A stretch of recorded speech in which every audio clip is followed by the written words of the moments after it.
Do not adjust your tracking. You are now listening to the VHS Saturday podcast. Hello, and welcome to another episode of VHS Saturday, the show where we discuss these strange and unusual, odd and obscure VHS tapes that we obtain through thrift, gift, and grift. My name is Henry. And I'm Allison. And this week, we got done watching a Italian film called Hands of Steel. Yes. Would you say, so Henry, we had this discussion earlier today. We were talking about the difference between a movie and a film. Right. Would you classify this as a movie or a film? Oh my God. Okay, so before I say anything about that, I'll explain my personal distinction between like a movie and a film. Okay. It makes you sound kind of snobby, but that's fine. That's why you're doing this to me. We have a podcast. We can be snobs. It's kind of like in the contract. I have a Metropolis poster above my bed. I can be a snob. Anyone knows that I'm a film snob as soon as they walk in my fucking house. But so to me, a movie is just a string of events that connect different set pieces versus a film has something to say. And that's not a dig at something that is a movie. The example I gave you was Step It Up. Step It Up is a movie. Blade Runner is a film. That's fair. Okay. Even one of my favorite genres, horror movies, slashers in particular, those are movies. I like scary movies. Silence of the Lambs is a film. I'm not actually big of a fan of Silence of the Lambs. So it is it is not a dig at movies. So now, is Hands of Steel a film or a movie?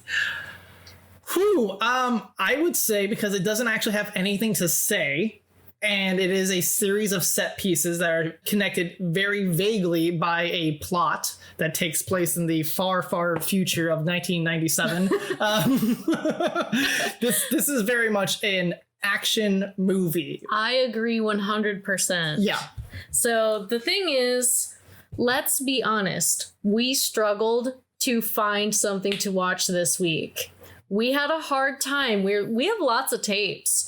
And every time we would give one a shot, it wasn't a right fit. It didn't make for good content. We're like, what are we going to do? And Henry pulls this out of his back pocket. No. I've had this in my back pocket, and I kept saying, this is it. This is the time, and you didn't want to do it. And that was fair. We have plenty of other stuff because I had a solid feeling about this one. And part of me wished that I kept it there so we could have covered something else, but no. Yeah, so we watched the thing about like action movies is I never want to go out of my way to watch them. Never. But every time we do, I am always so glad that we did. I have good taste in action movies. This is like Cocaine Wars. This is level. very much like Cocaine Wars. Yeah. Yes. So we literally just stopped watching the movie. And we're like, we wanted to talk about it. We're like, nope, we're going on the fucking podcast. So no rehearsal, no running anything by each other. This is, off the cuff completely. The tape is literally rewinding in the VCR right now. So look how kind we are. So fucking fun. Absolutely. To be fair, I just let it keep playing, and like my VCR does it automatically. Yeah, you have one of those auto rewinders. That's pretty cool. It's nice. Yeah, it's nice. It's the future. The future of 1997. Yeah, so future is going to be a theme that comes up a lot in this episode because, as we mentioned, the back of the case, it says, this sci-fi stunner set in the bleak future world of 1997. The Earth is bleached and battered by toxic gases and acid rain. The human race teeters on the verge of extinction. Only one lone scientist to give mankind hope. So it's kind of like now. Yeah. It's kind of just the way shit is now. There's a few things they got kind of right, actually, which was surprising. But like the movie doesn't begin with like a crawl or anything explaining what year it is. Right? No, they don't mention it like in the movie at all. You would expect this kind of movie just to get shit out of the way in the easiest, cheapest, fastest way possible, to have a Terminator-esque crawl, a Star Wars-esque crawl. It's not even a dig at movies that do it. It's just a very easy way to set up the entire film, right? And so like you could have been like, in the world of 1997. Yeah, or even just like text on the bottom of the screen that's like Arizona 1997, you know, like something.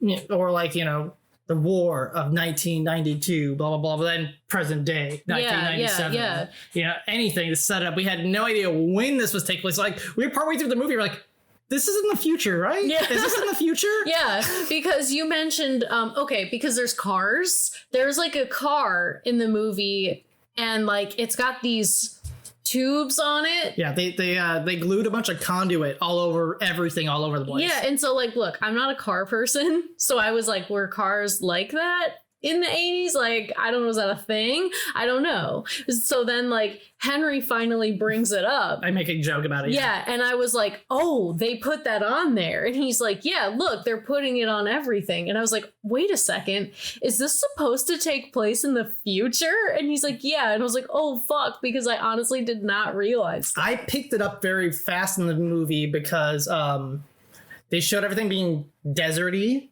which, sure, that's just Arizona, but, you know, they don't tell us that part yet. But then, like, all the windows were shut, and we see conduit, you know, the shit that goes between your dryer and the wall. Yeah. The silver shit that, you know, you like 1950s movies robots. I was about to say arms. that. Yeah, exactly. Yeah. Or, you know, like any kind of like third grade fucking play, you know, where you need a robot, you just do that. Easy peasy. It's like 30 cents for a fucking foot of it at fucking Home Depot. Yeah. But like, yeah, they had that glued up everywhere, and all the windows had something boarded up with that. So I'm like, yes, they have to filter the air. And I put that together very fast, but that's just because this is the kind of garbage I've watched for 30 fucking something years, right? So yeah, so this movie is a genre that I like to call let's blow stuff up in the desert. Yes. Because we've all seen it, like movies that are filmed in the desert, they're pushing cars off cliffs, they're shooting stuff is exploding.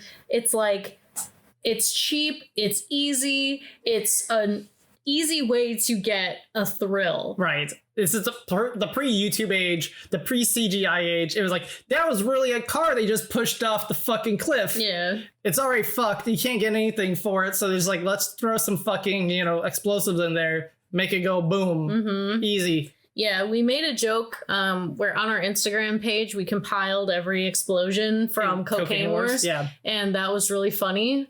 But like this movie just has that same exact feel. You could totally do it with this one if you want. If you like schlocky action, yes, from the 80s. This is good. This is a good one.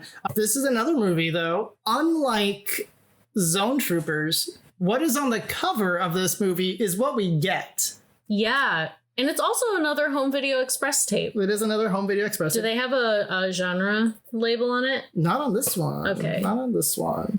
I remember I saw this at the thrift. I was like, oh, that looks cheesy as fuck. We got this guy that looks like not quite Mel Gibson. He looks more like, I get Patrick Swayze. Yeah. He's like a mix of the two. But he is definitely dressed like Mel Gibson in Mad Max. Yeah. And when Allison was like, is that supposed to be on the car? It's like, no, they're going for like a Mad Max kind of thing. Yeah, and then it all made sense. Yeah. 1986 is when this came out. Yeah. This movie's got like 10 fucking names. Yeah. Like, where do we even start? Vendetta del Toro, Hands of Steel, Atomic Cyborg, Arms of Steel, Return of the Terminator, and Hands of Steel, which is the version we have. Yeah. It starts out like almost right at the beginning with like montage of homeless people, and then Hands of Steel. But yeah, no, the cover is, he's got a weird depiction of an M16, and then we got this guy with his very visible robot arm, and I don't know, I can't tell if that's supposed to just be like see-through for us to see it, or if that's like supposed to be that we see the inside of it. I don't know. Or is it like exposed? I can't tell. I don't know, but in the movie they totally rip off that fucking scene in Terminator. Oh yeah, for where, sure. Where like you can see through his arm and he's like moving his fingers. It's exactly the fucking same. Yeah. It is, except like, and like the effects are okay. Yeah. Like there's the scene where he's doing that, and like the actuator and everything, the scope of the hand looks pretty good. The only thing that was really a giveaway was like the gaping wound that he was digging through. It was supposed to look like wet flesh, and it was very clearly like plastic resin that was like painted pink and not like bloody enough for that what that was. They copied the eye glow also, but like they did it really poorly. I think they just did it in post-production, and they like just had a red light that they just like rotoscoped over her fucking eye. Yeah, like, they didn't even do it evenly. It was like one was on center, but the other one was way off. And like it wasn't even like the full pupil either. Oh, when we're saying her, because this actually has, so the guy's basically a Terminator, right? Yeah. And he's escaped from an experiment where they're turning people into cyborgs, not quite Terminators, but there's a woman Terminator in here before, Terminator 3 did by like fucking 15 years. So that's neat. Yeah, so the basic plot is this guy created a cyborg, and he programs the cyborg to assassinate someone.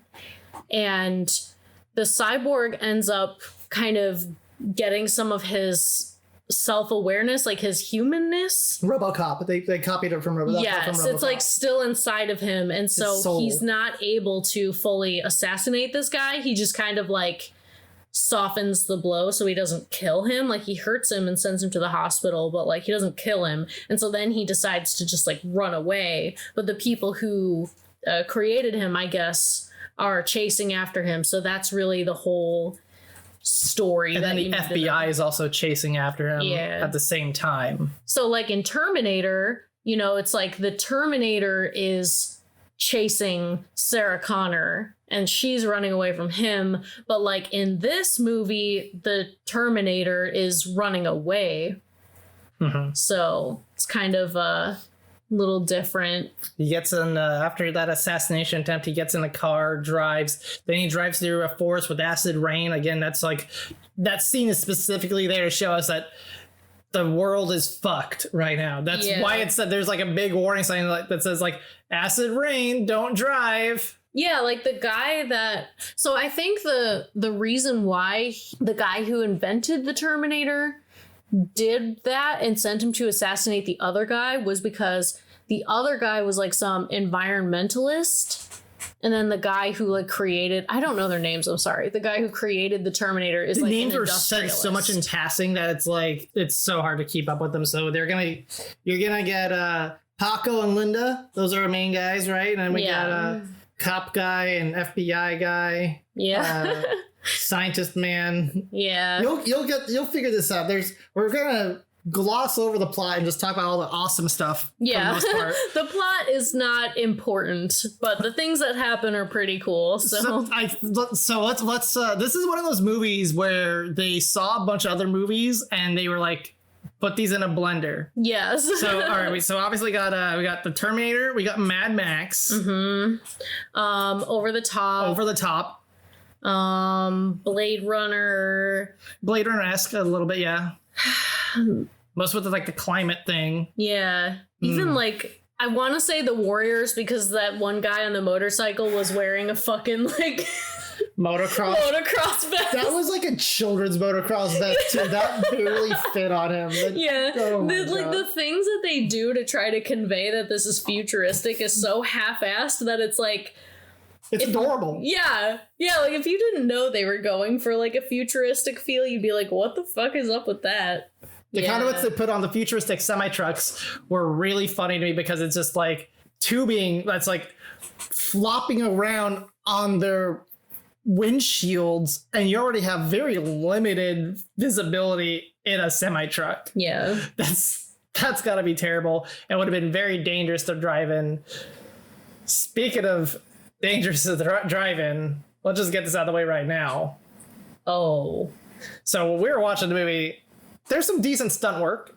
Yeah. And there's a lot of helicopter chase scenes, which I thought were pretty cool. They were pretty cool. I was going like, wow, they're getting pretty ballsy with this helicopter shit. They're like going really low. And I was going to comment that that's really dangerous because that's how people died on Twilight Zone, the movie. Yeah. But I didn't say anything. Just just enjoy Yeah, that the we movie. we were just impressed with these helicopter feats. We're like, wow, that's actually some talent. Yeah. That's impressive. Mm-hmm. And then we find out that actually actor Claudio Cassinelli died in Page, Arizona during production as he was on a helicopter that crashed into the Navajo Bridge. Yeah. What a way to go, you know? Yeah. This movie was also called Destroyer 4 in some areas. No, it's just called Destroyer. It has a 4 sticker on it for some Destroyer. They were like, let's make this part of the Destroyer franchise. Like Cruel Jaws is Jaws 5 in some places. My God. I'm just seeing so many parallels to fucking My Chemical Romance's Danger Days. That it's like, you know, they have the song Scarecrow about like the drone in the sky that you have to run away from. Okay. And then Destroya is a song. Okay. And then there's like talking about the pollution and shit. And it's in the desert. Yeah, I can see it. Yeah. I mean, like, I feel like that entire album was kind of just based off of like schlock from this time period. Oh, anyway, absolutely. So Yeah. it totally adds up. Mm-hmm. Scientist Man gets destroyed at some point when these guys are like, who were the people that were looking for him?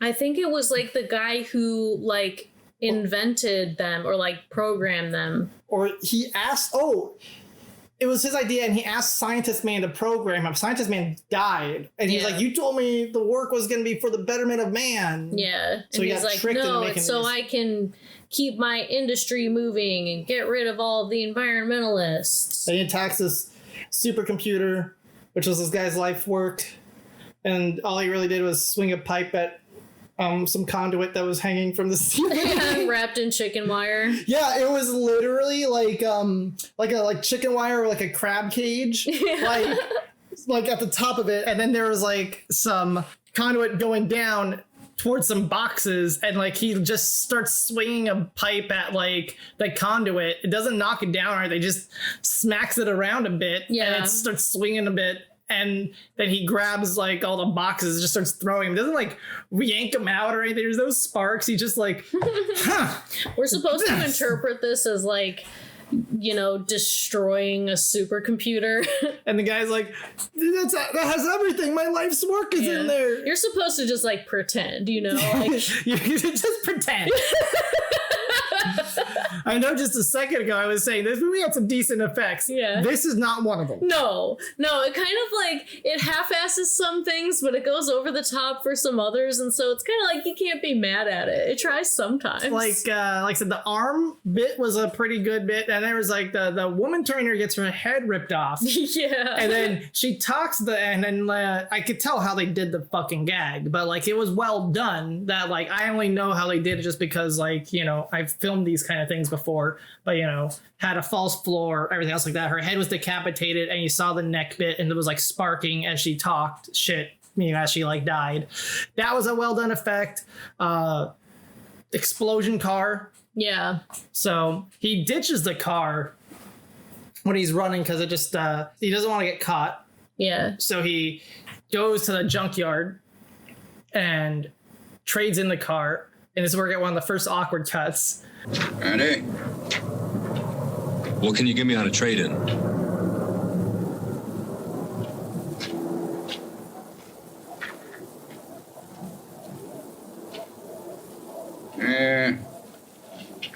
Not bad. But you're a goddamn jackass for driving it in that acid rain back east. Now it ain't worth much more than a bucket of rust. How about that blue one over there?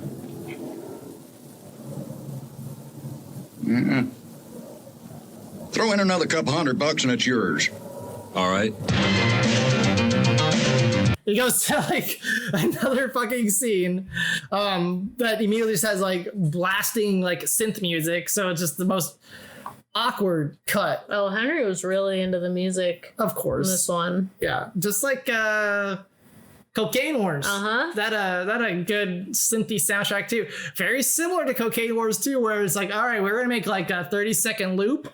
Yeah. It sounds pretty good, and that's it. That's the score. We're using this for every fucking scene. Yeah.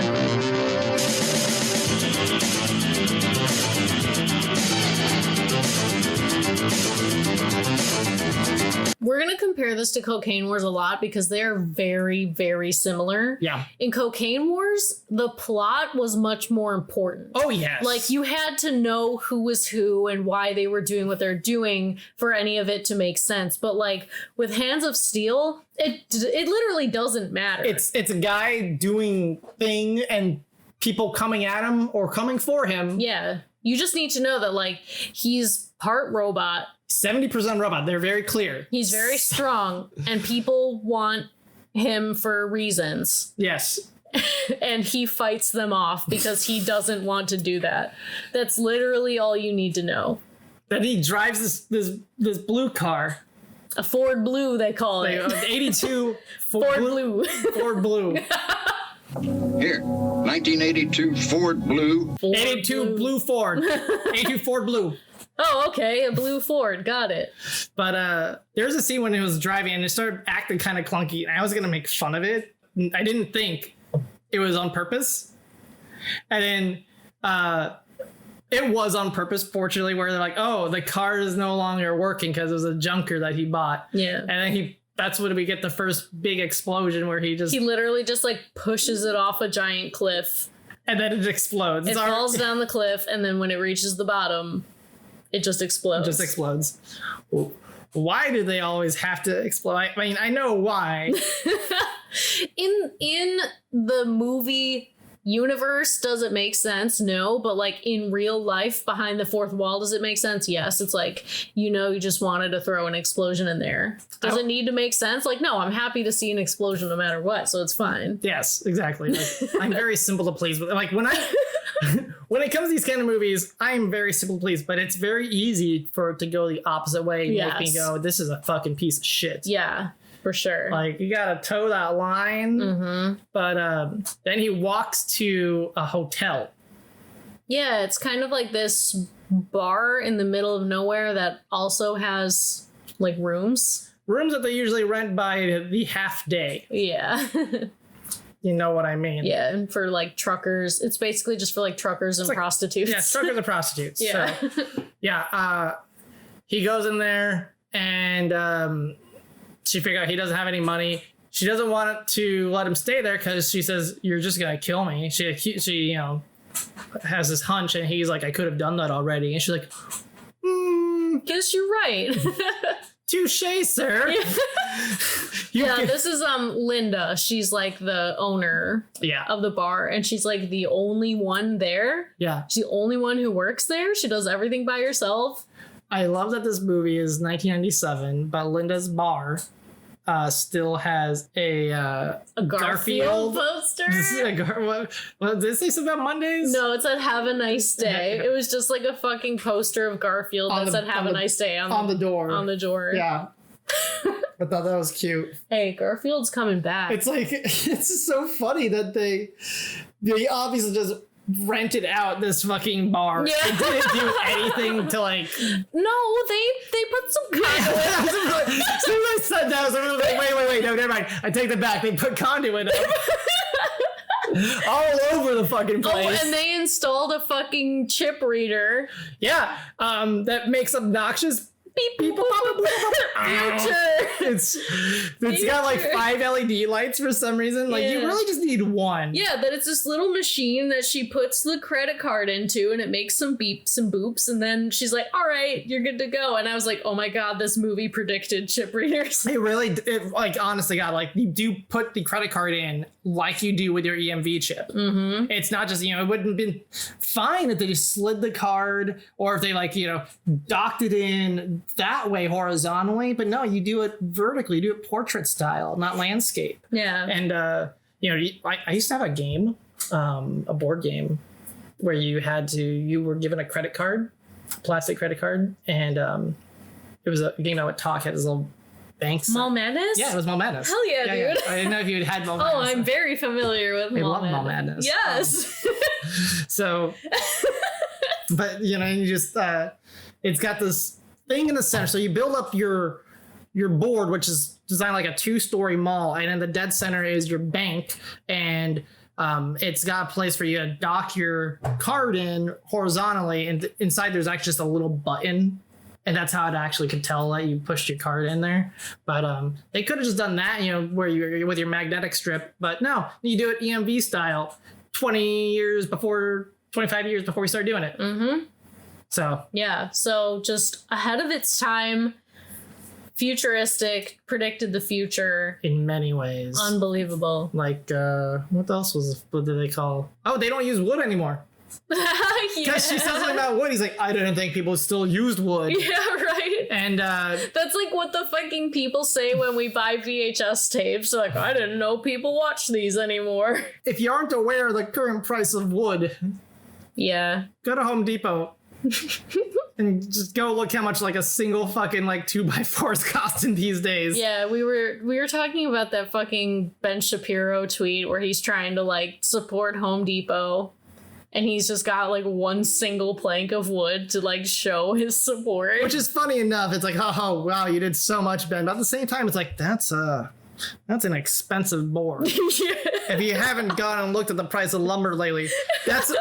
It's just like there wasn't anything that his house needed from all of Home Depot. Look, I grew up in the Midwest. Like, all we had to do was go to fucking Home Depot and just hang out for fun. Like, I know what's in a Home Depot. They got that hot dog stand. Yeah. We call them Home Depot hot dogs, HDHD. God damn it. Like, hey man, what are you doing today? Nothing, just, some HDHD. And it's like, oh, fuck yeah, man. Like, you're a fucking loser. I'm not even kidding. Like, that's why I'm saying you're a fucking loser. Look, I didn't fucking drink or do drugs when I was a teenager. Neither did I. I never went to Home Depot for a hot dog and tell my friends, yeah, I'm grabbing an HDHD.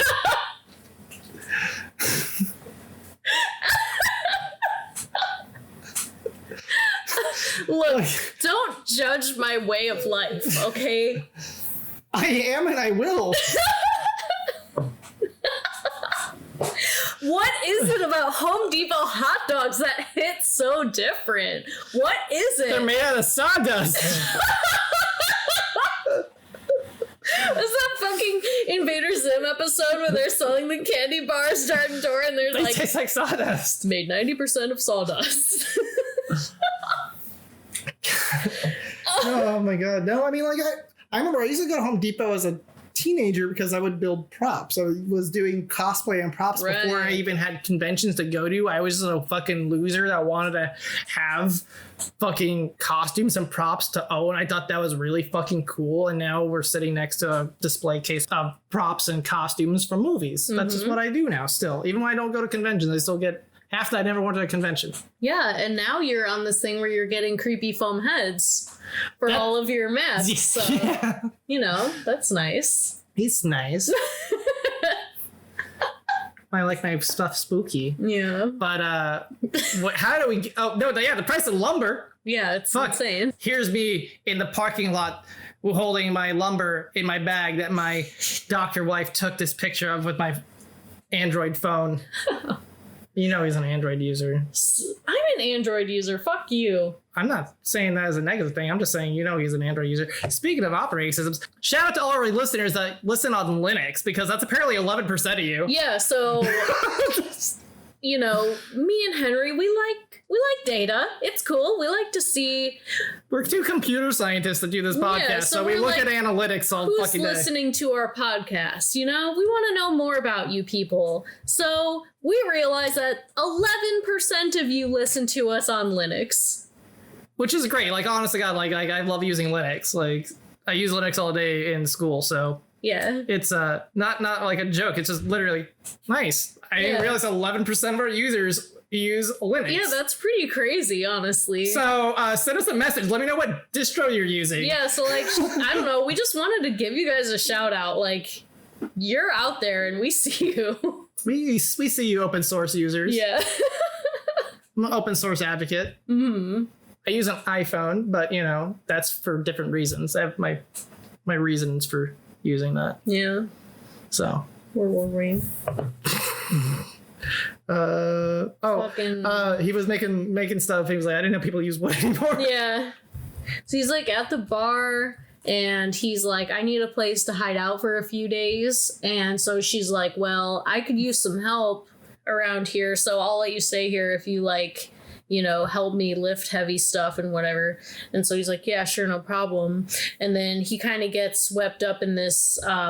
So there's some truckers who are really into arm wrestling, and they frequent this bar to have their arm wrestling tournaments. And Paulo. Note, Henry is an idiot and cannot remember the antagonist trucker's name is Raul and instead refers to him as Paolo and Pablo for some reason. Mostly because he is an idiot. Used to date Linda. Yeah. I mean, dating's what we're gonna use, but I don't think it was so much her agreeing to. I don't think it was so much her wanting to date him as much as she's probably just fucking scared. Yeah, because they're very strong and creepy. Crazy bikers. Yeah. Or crazy truckers. Yeah. Yeah.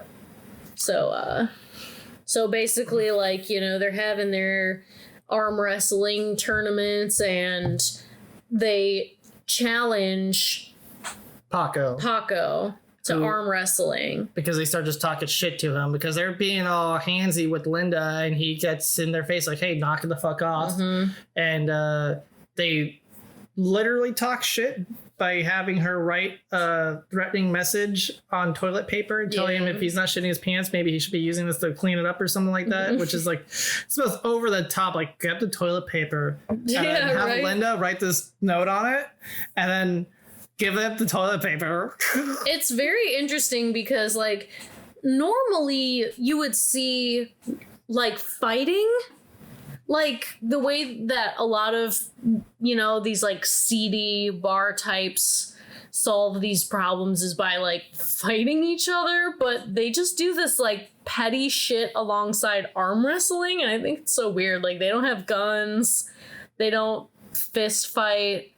Nothing. They're just like, we're going to settle this the gentleman's way. With a good old-fashioned arm wrestle.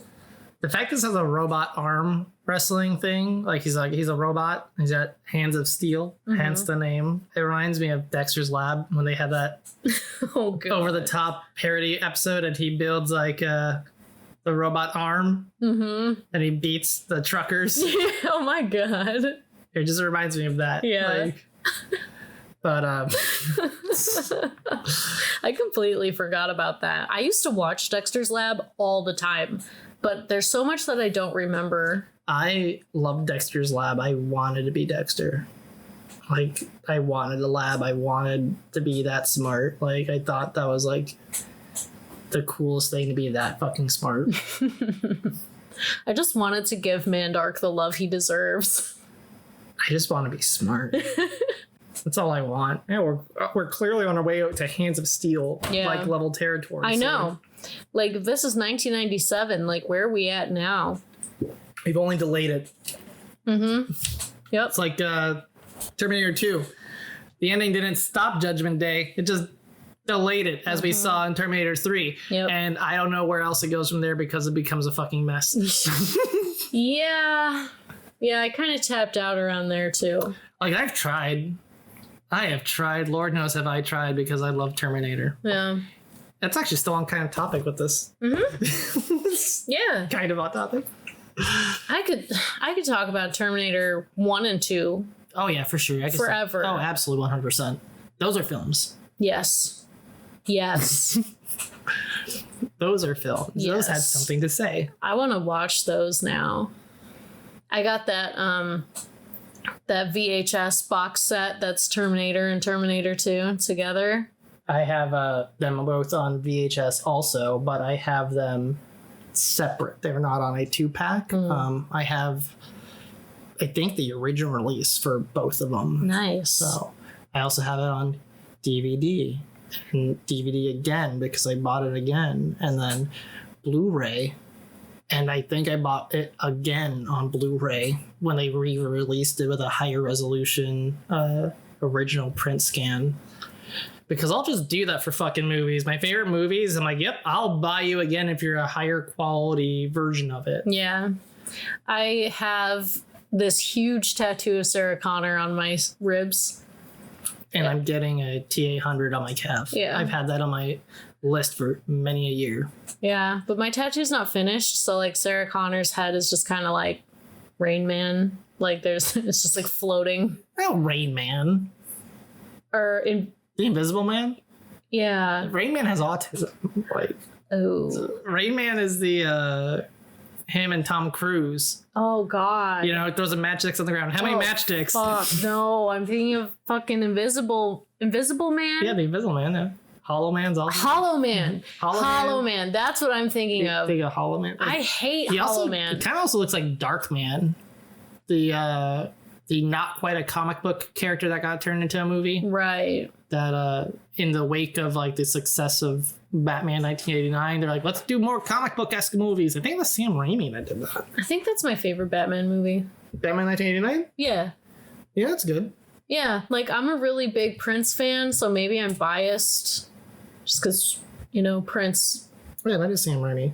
Yeah. Oh, he wrote it too. Nice. Okay. That's probably why I like it. I like Evil Dead. That was like right before he did Army of Darkness, I think.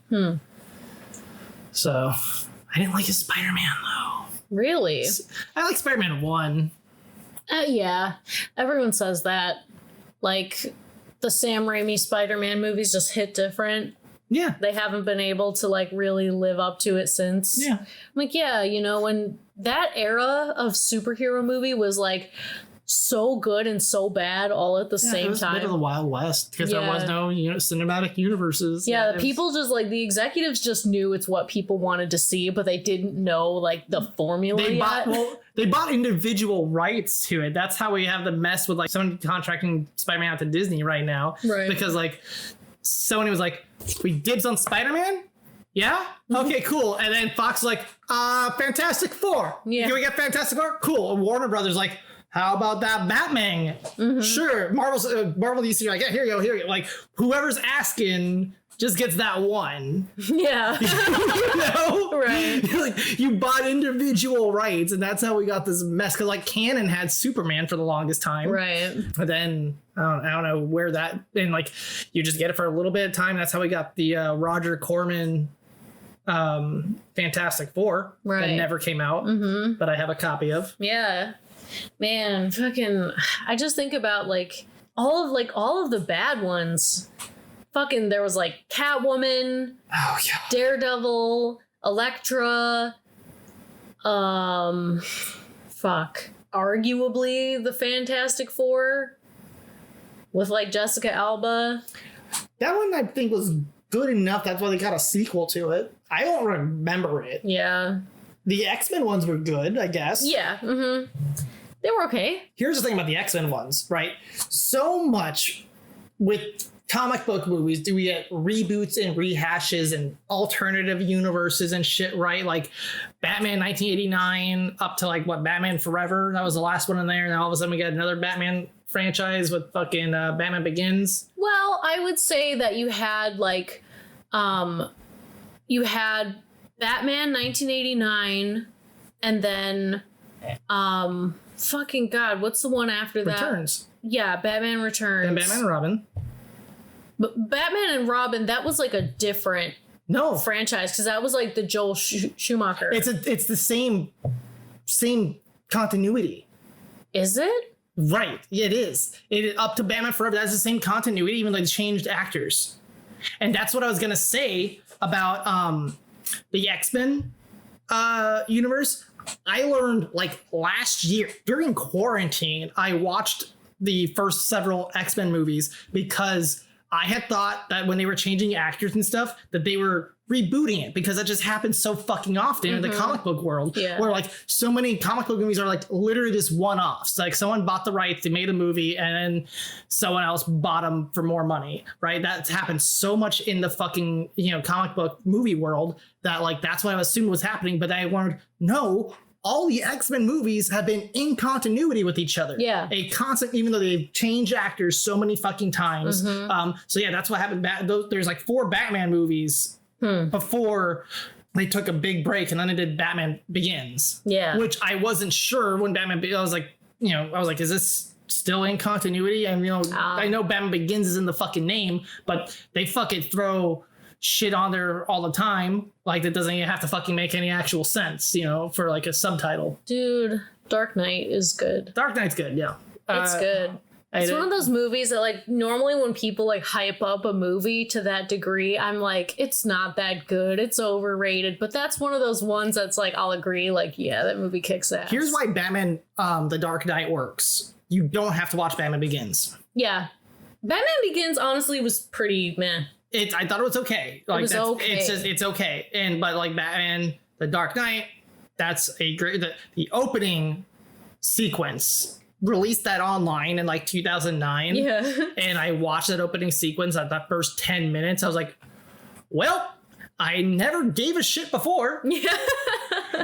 But they roped me in with that opening sequence that they put online. And I was like, okay, no, I need to see the rest. That's, oh, wow. That's a good opener. Yeah. And I never saw Dark Knight Rises, though. It's okay. That's what I hear. Yeah. So I was like, do I really want to ruin the Dark Knight, is an anomaly. Like, like no real dig at Batman Begins and Dark Knight Rises. Like, they're both fine movies, but the Dark Knight is like an elevated tier. But yeah, so like I said, that's weird movie continuity at the time. How did we get here? ADD, my We're friend. 36 minutes in. Oh, okay. Yeah, so stuff explodes. We'll see you next week. Yeah. So he wins the arm wrestling match, and this whole time we got the guys trying to chase him down, still trying to find him. People don't like that he wins the arm wrestling match, and people were betting money, $1,000 against him, and now they're out money, and they do double or nothing, Indian style, which involves plexiglass and rattlesnakes. Yeah. And whoever's arm hits the table, it gets strapped down, and then the rattlesnakes do their thing. Oh yeah, that's like the rattlesnake bites the hand of whoever loses. But this scene was so fucking hilarious. We're not there yet. Oh because my God. They tell him that he agrees to it, and then they tell him that someone fell down the cliff, and they need to borrow Linda's tow truck to get it. Yeah, so it's like early in the day, they challenge him to the match. The two top reigning champs, who are Raul and whoever that other guy is. Blanco, yeah. Yeah, and like they're like, hey, we challenge you at 7:00, and then they leave, and then shortly after, the phone at the bar rings, and it's somebody on the phone saying, hey, Linda, we need your tow truck. This car full of fucking kids is about to fall off the cliff. We need to pull it back. So like, fucking God, I can't remember the main guy's name. Paco. So Paco's like, I'll go take care of it. And he rushes out to the desert with the tow truck to save this car. And then he realizes that it's all a ruse. And then Raul and whoever that other guy is show up and start fucking with him. They get in the truck and start driving, because he takes the tow of the tow truck, and he has it around his waist for some reason. He runs down the cliff to try to hook it to the car to try to pull him out. And then they start dragging him, which would just kill a person normally. Yeah. And then when he doesn't die from that, they hang him from his feet from the bottom of the toe, and they like leave him ditched in the desert. After beating the shit out of him. Yeah, like pipes. Yeah, like these giant fucking lead pipes, and they're just beating him in the sides with it. This is before or after the woman Terminator and the other Terminator show up? Before. Okay. And then like time's going by, and they're like, where is he? Blah, blah, blah. I got money on this match. And Paco's like, not Paco, Paulo is like, I don't know, man. Guy's a pussy.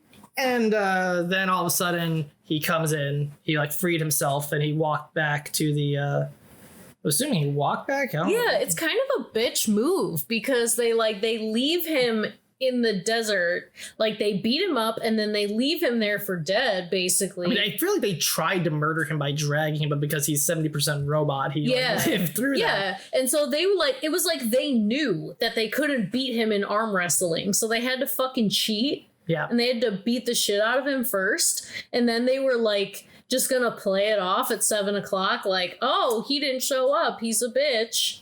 Yeah, and then we win by default. So then he pulls up and he's like, tell her the truth, Pablo. And Pablo's like, You're just making up names. Is it Paulo or Pablo? It's fucking Raul. Like, you're just making it up. God damn it.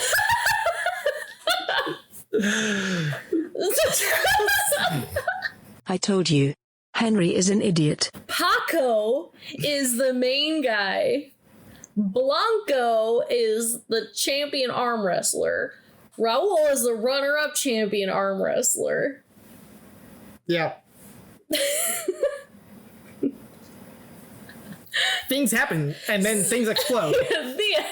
So then he shows up and then totally fucking kicks his ass in arm wrestling. And then inevitably when he loses, it clamps down his hand. Oh, wait. First, before he was doing that, he was toying with him. He was letting him think he was going to win by getting his hand almost like... Yeah. And then he like starts bringing it back. And we thought he was just going to slam it. Mm-hmm. And I was like, what are you doing, Blanco? Blanco, push back. What the fuck? Everyone was cheering on. They thought Blanco was going to win. And then he gets down and then he snags him.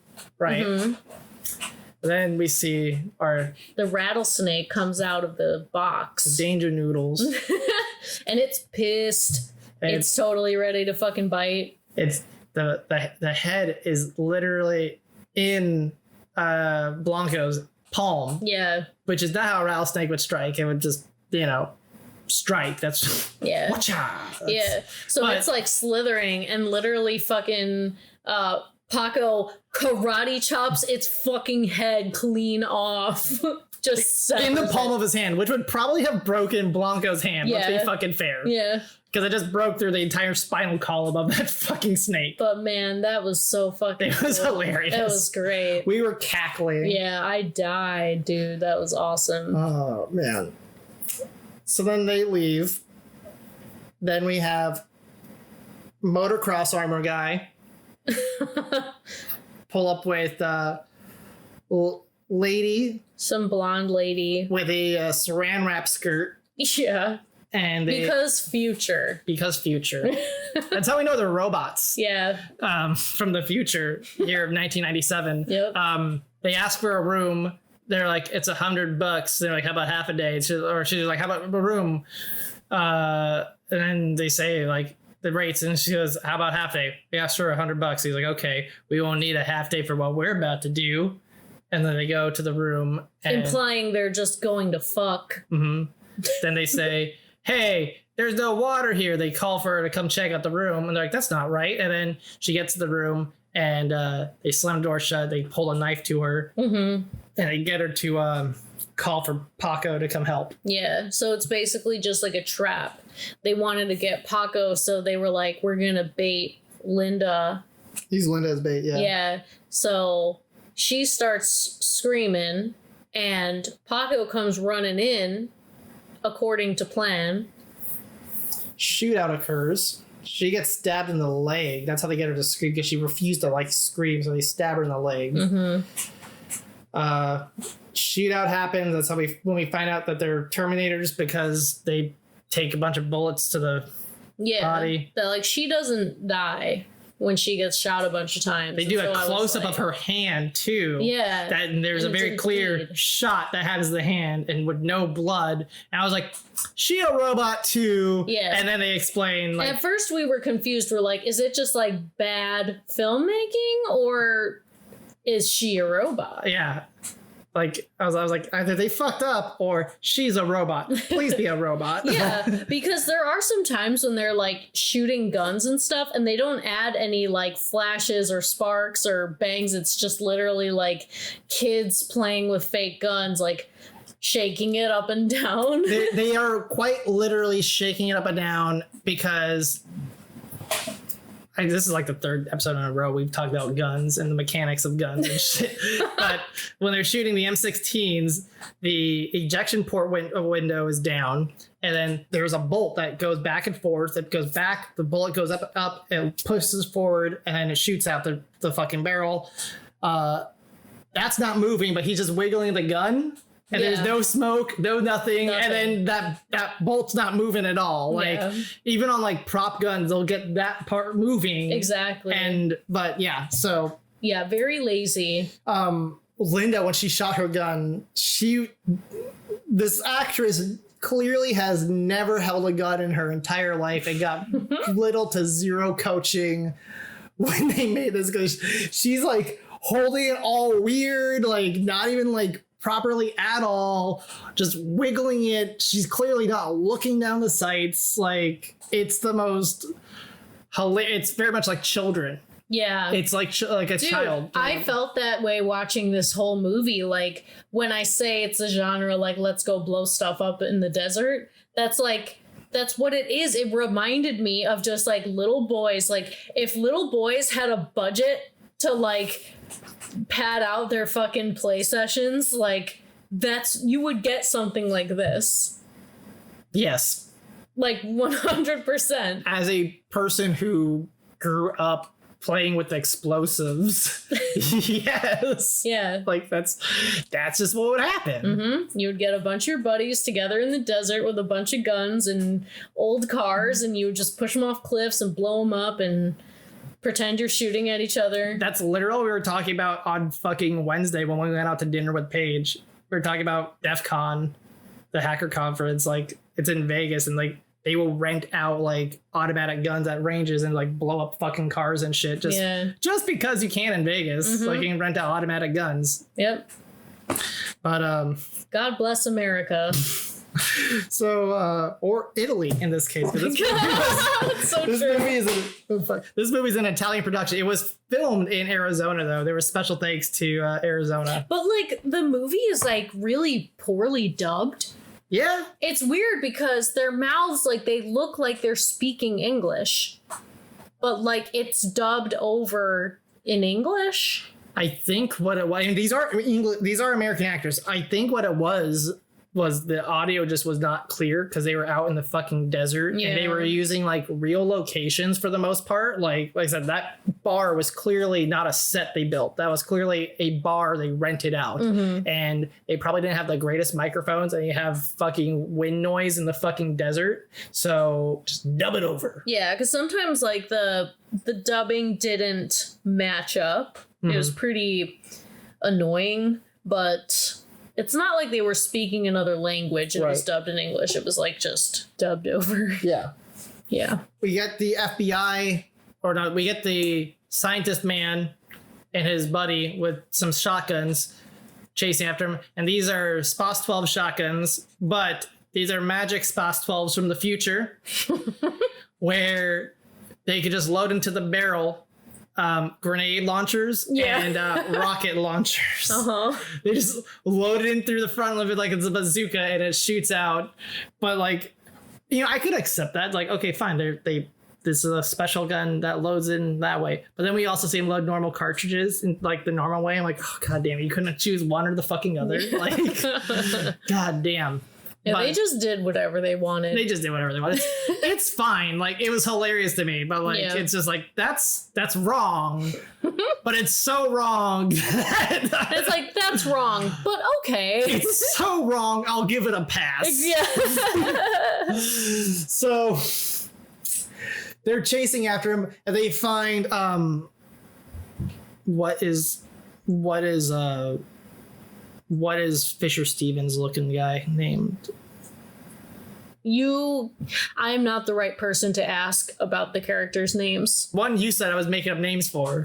Raul.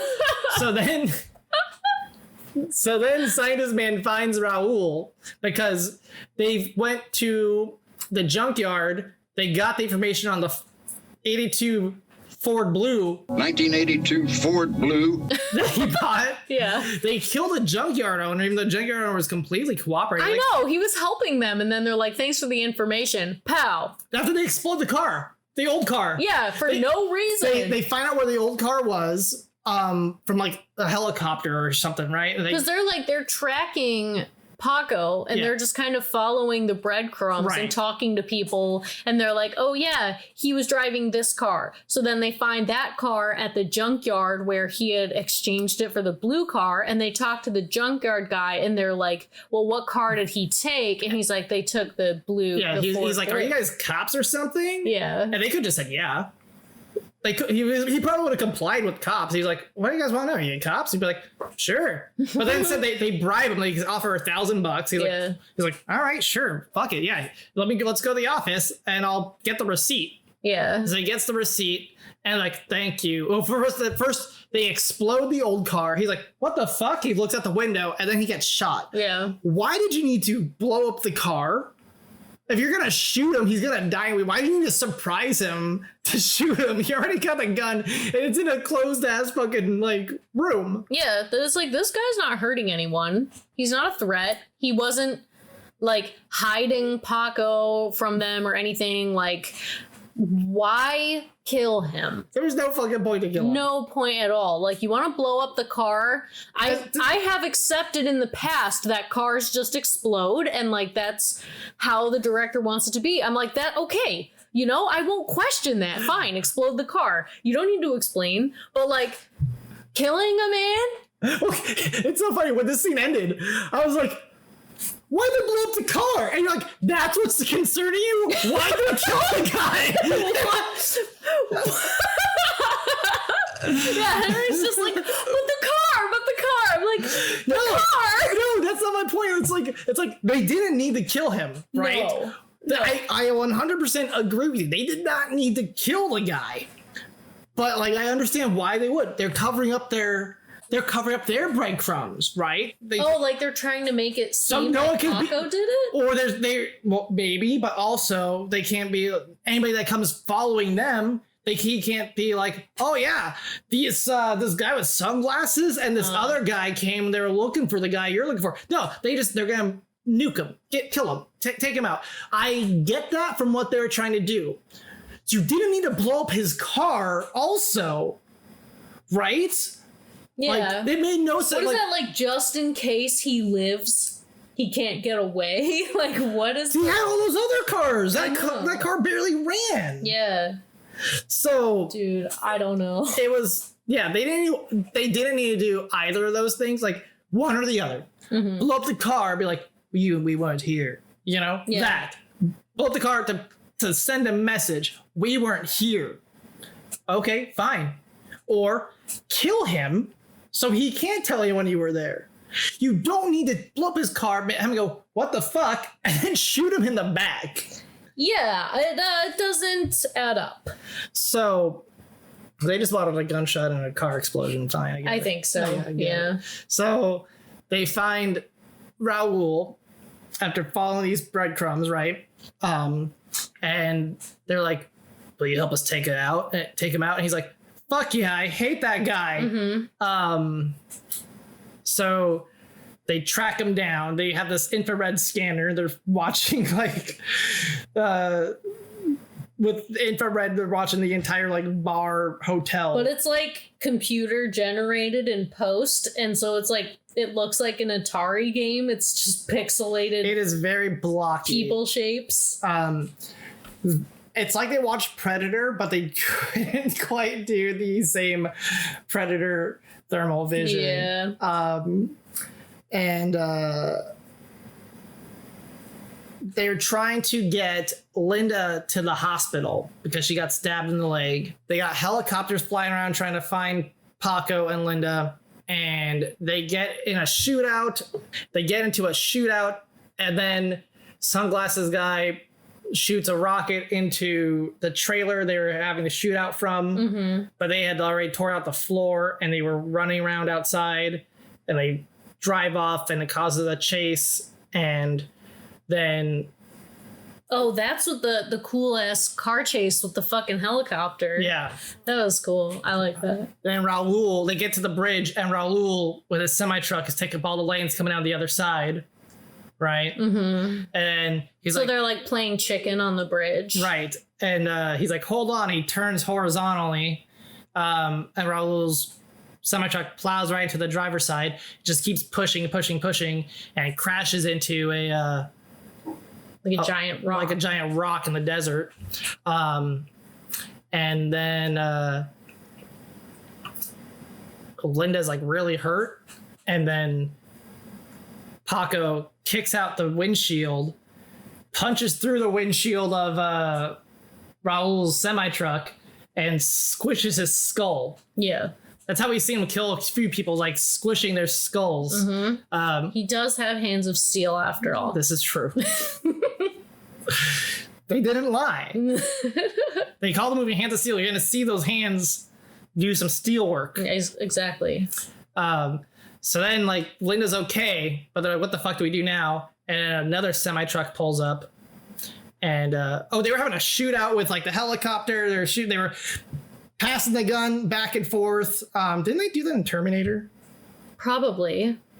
I think they did in Terminator 2, but I don't remember if they did in Terminator. Pretty much everything that happens in this movie happened in some other movie. Like, some other action movie that came before it. Terminator 1 didn't have a helicopter. No, but Terminator 2 also had the semi-trucks. And the helicopter, but that came 6 years later. I know. So... Did James watch this? Did Cameron see Return of Terminator? I could see James Cameron, like, after making Terminator, like, just watching all the Italian ripoffs. Yeah. And just being like... Oh, look at these people trying to pull off my flawless craft, and just like laughing. All right, people that like Terminator, what else do they like? Yeah. You know what? James Cameron is such a fucking genius. Like, he would do that. That's a smart move. He would. Like, we both have a huge boner for James Cameron, for the record. Yeah. Like, I don't even like all of his movies, okay? I'll be completely honest, but like the ones that I do like, that he just goes so fucking hard. Yeah. He goes so hard. For what? For us. Because he wants to make a badass movie. Yeah. And like, he does it. I bought The Abyss, and I bought The Abyss again. I have The Abyss on VHS. I have The Abyss on fucking special edition DVD. I'll probably buy it on Blu-ray. I love Terminator 1 so fucking much. Yes, me too. But yeah, the helicopter shit was... Not in Terminator 1, but there was a very low-flying helicopter shootout in this one. That ended poorly. Yeah. Did we explain in the movie why the helicopters stopped being around? Mm-mm. They just stopped. Well, yeah. Oh, because Paco shot the guy in the shoulder. Oh, yeah. So they like retreated. Gotcha. Yeah, I remember that now. Yeah. So Blanco turns out to be in the semi-truck. Mm-hmm. And they're about to shoot him. He's like, hey, man, they're looking for you.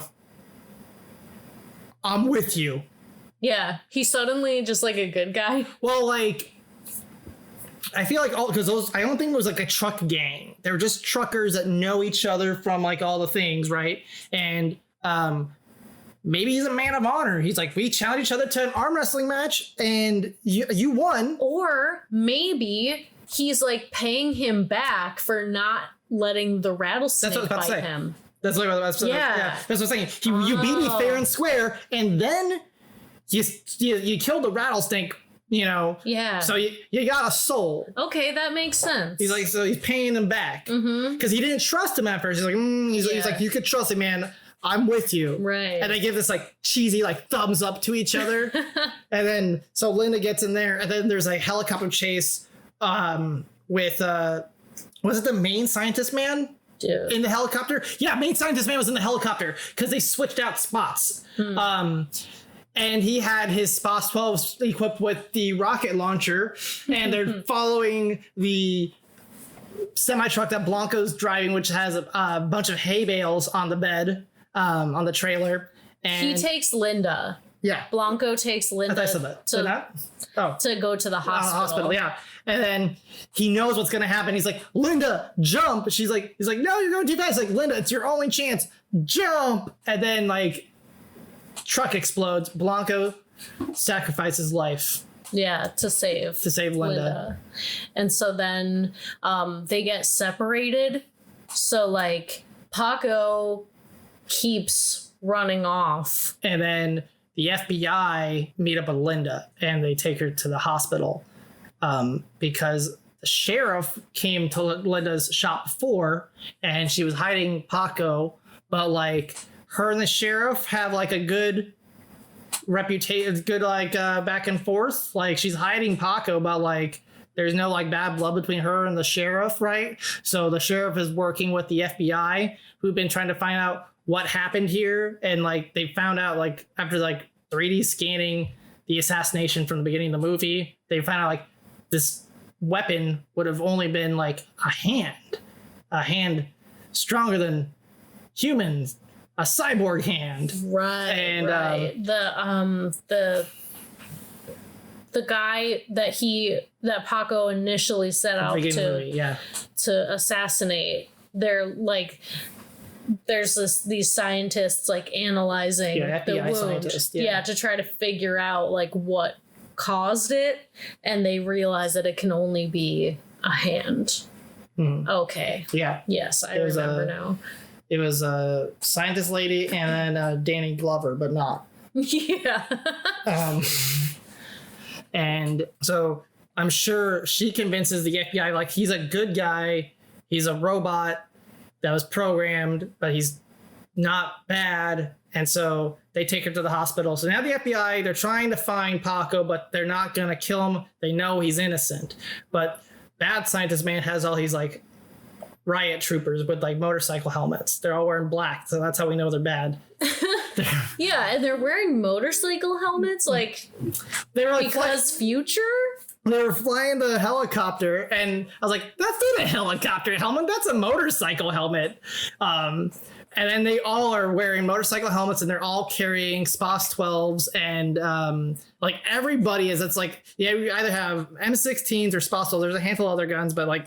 They must have got a deal on those two weapons from like whatever surplus prop store they were going through. So then they're trying to find Paco. He's like running through like all kinds of like building kind of things in the desert. I don't remember where the fuck they were. Like, there were these weird structures. They're like half buildings or something. Or like warehouses or something. I don't know. It's like weird shit. Like he's just running away, and he's running away through buildings, and they're chasing him. Because he thinks Linda's dead. Yeah. He thinks Linda's dead. He's like, I don't know what the fuck to do. I need to keep going. Just keep going. And he starts killing the riot troopers. One of them was like with a really cool kill. Like, this is why they have motorcycle helmets. This is really why they have motorcycle helmets. Because he punches with his hand of steel straight through the glass visor of the motorcycle helmet to like collapse this dude's face. Yeah. So that's why. And then a couple of he's like squeezed the motorcycle helmets and crushed their skull. But that's how you know he's strong, because he's good. This thing is supposed to stop a bullet to save your fucking life.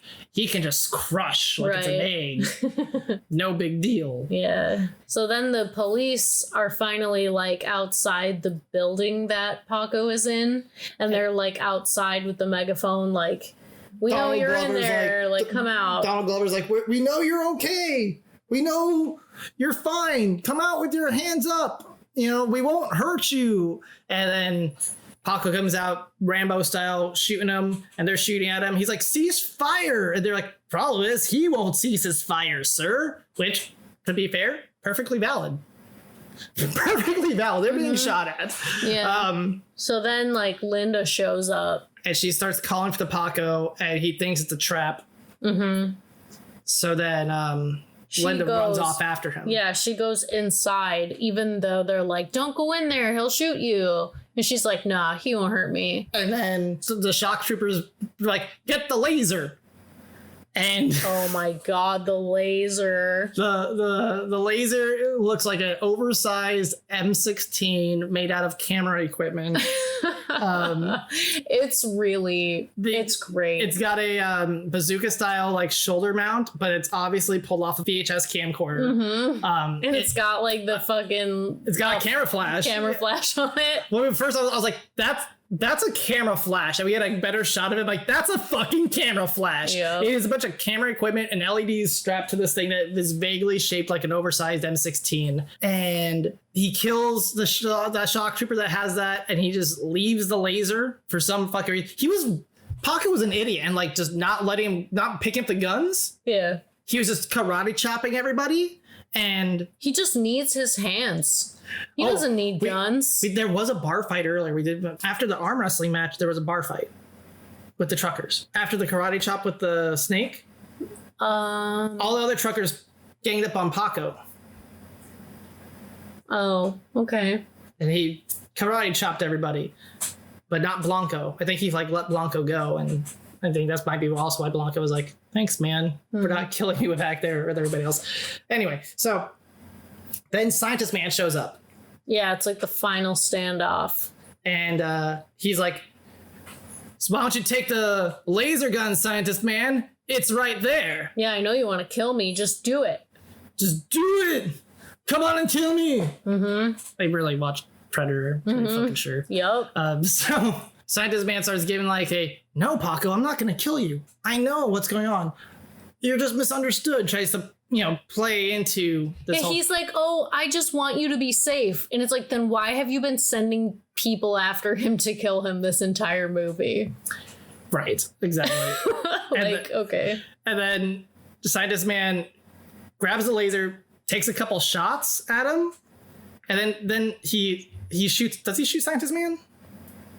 I think so. And then the laser gun explodes. Yeah. It goes the beep, laser beep, beep, gun and is explodes. awesome because it's like in Zone Troopers we had like the blue laser gun kind of thing going on, but the effect was really bad and it sucked. But this one actually was like... Looks all right, yeah. Mm-hmm. My thing about the laser gun in Zone Troopers was how slow it is. It just... Yeah. It was like the slowest... Like, lasers are made out of light. And it just made things disappear. Yeah. But, so Scientist Man is dead, and laser gun explodes. So then Linda is calling for Paco, and Paco doesn't believe her, and he almost shoots her. And they start talking, and Linda is like, "It's okay. They know you didn't do this. They know you were programmed for somebody." He's like, "How could you love me when I'm never going to be me?" She's like, "They can make you a man again," which is interesting. You could just... That's a lot of donated parts you just got shoved back inside this robot. Yeah. I wouldn't want to become another robot. I wouldn't want to become another man. No, fuck that. I don't think she really understood like how much cyborg he was. He told her 70%. Maybe she wasn't listening. I don't know.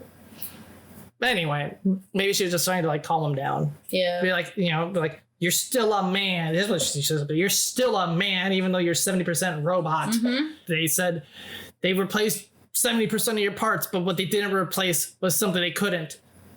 Your soul. And then, what did he say? He said something that was a stupid...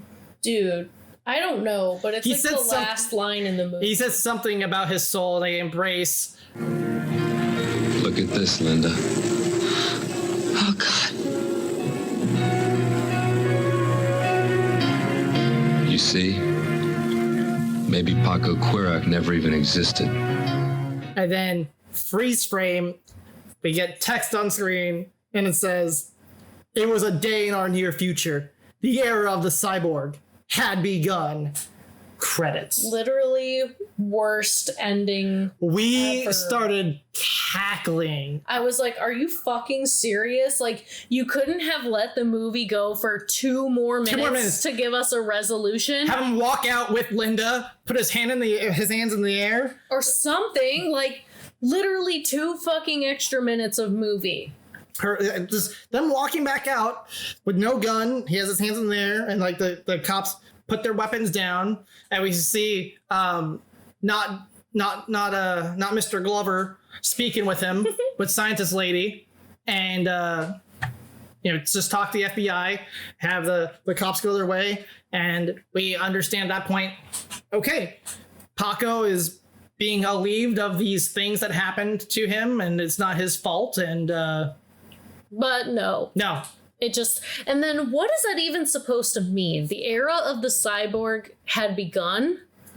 That it's like, are you, like, why are you ending the movie implying that there's another start? Like, you know what I mean? The era of the cyborg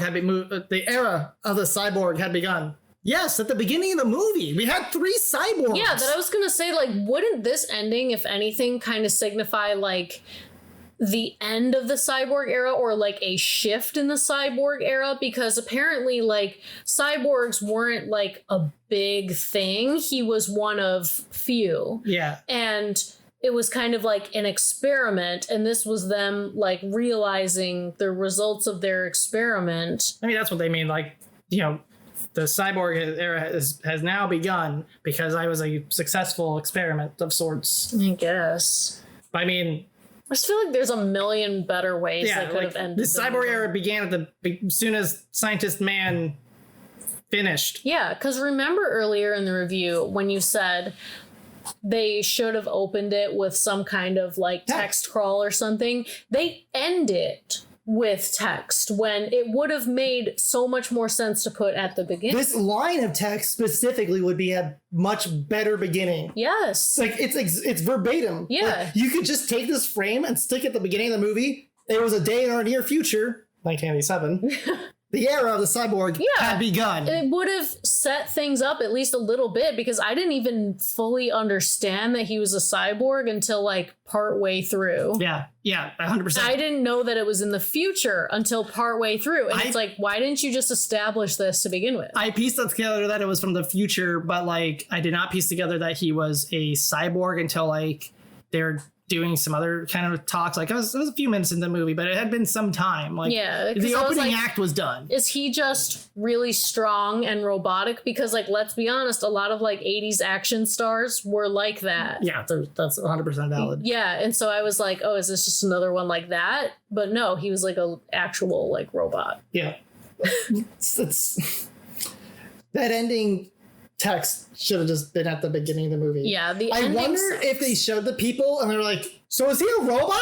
Yeah, right. And they're, oh fuck, yeah. We gotta put that at the bot end. I wonder if someone watches it goes, oh, dude, I get it. He's a robot. I hate it. The ending is so awful. It kind of taints the whole experience up till that point. I disagree. I think the terrible ending is just the cherry on top, because it ended the fucking movie that was fun and action filled and hilarious at the same time for the wrong reasons. Just you end it with a like gut buster. There were a lot of really good unintentional laughs. This was a good time. Yeah. I liked it a lot. I really did. I want more low budget 80s action films. I love low budget 80s action films. Yeah. I really, really do, because it is just a turn off my brain. Well, we're calling it a film. Oops. Oopsie. No, this movie had something to say. We're going against the whole like thesis statement of this review. At the very beginning of the, we're calling it a film. It's a film, damn it. This is high art.